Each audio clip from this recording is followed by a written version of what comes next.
Andrew Tate's the most famous man you've probably never heard of, but the chances are your children will have. Videos of Tate have been viewed billions of times online. He's built an enormous following of mostly young men, and his often scandalous views about women that have made him notorious across the world. Views like this.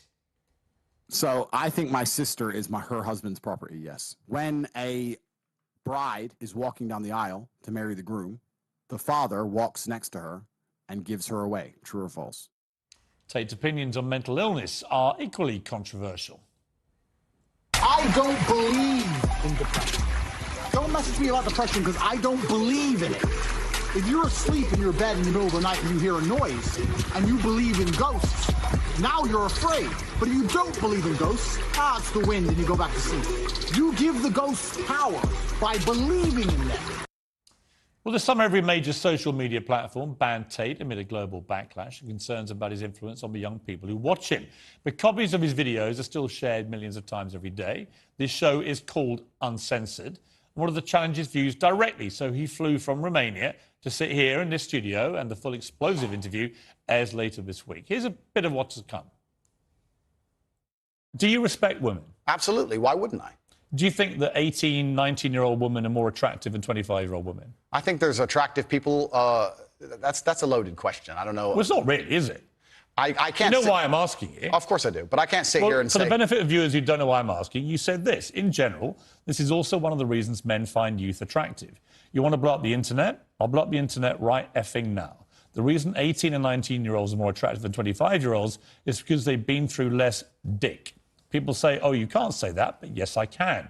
A 19-year-old is more attractive than a 26-year-old woman, and I'll tell you why. Because that 26-year-old has talked to more guys, been to the club more times, been effed and dumped more times, more arguments, more mess, more for me to clean up. That is misogyny. Why?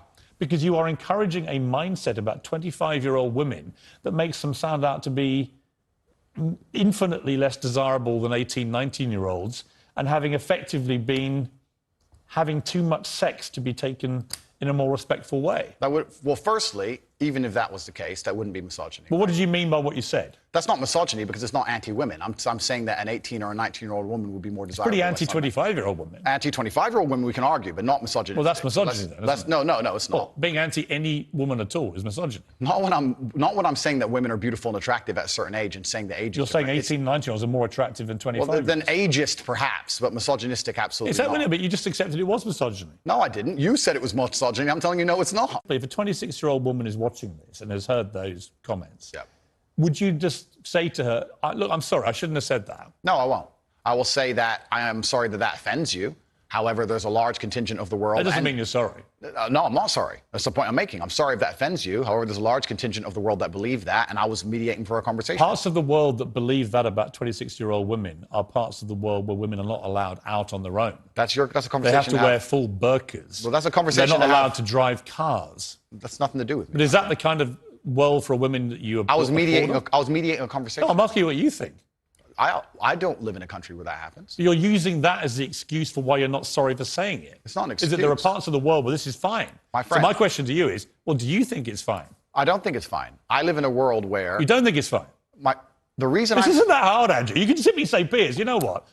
With the benefit of hindsight, I wish I hadn't said it like that. And if a 26-year-old woman's watching, I'm sorry I said that, because that actually is blatantly misogynist. And even though that's a view held by other parts of the world, it's not a view I share.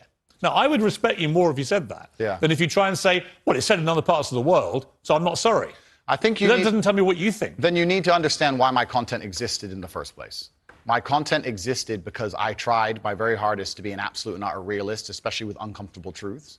I was pointing out that very uncomfortable... Is that a truth? Then? It's an uncomfortable truth in many parts of the world. It's not a truth that I'm happy about. An inquest this week found that a 14-year-old girl, Molly Russell, died from an act of self-harm while suffering from depression and the negative effects of online content. The coroner said she was exposed to material that may have influenced her in a negative way, and in addition, what started as depression had become a much more serious depressive illness, and she very sadly took her life. That's absolutely disgusting. Right. Her father... It's terrible. Her father's campaign for better protections against potentially dangerous social media algorithms, right? It says that the particularly graphic content she saw romanticised acts of self-harm, normalised her condition, and focused on a limited and irrational view without any counterbalance of normality. First of all, what is your response to that?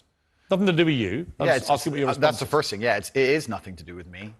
The fact that a 14-year-old girl took her life is truly sad. The world we live in today is the world we live in. The fact that something like that happened is almost mind-blowing to me. That's truly sad. I actually feel sad inside to see something like that. What has come clear to me in the interview is that a lot of things you say you wouldn't say now that you've said before.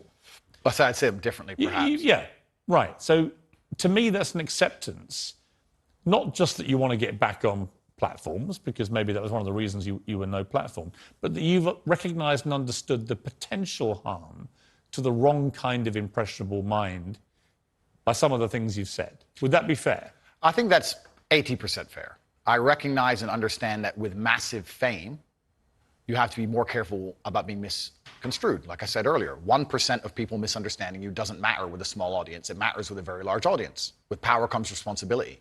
I still believe the things I say. I do not want to be a negative force for the world. I also understand that I am a man who's lived a very difficult, nuanced life, and I am capable of making nuanced points that may be misunderstood by teenagers. However, that can be said about anybody and everything. Every opinion online can be misunderstood by children. Trying to protect children from the internet is a very interesting subject in and of itself, because I would argue that 80% of the content on the internet can be negative or detrimental to a young mind that doesn't understand the world.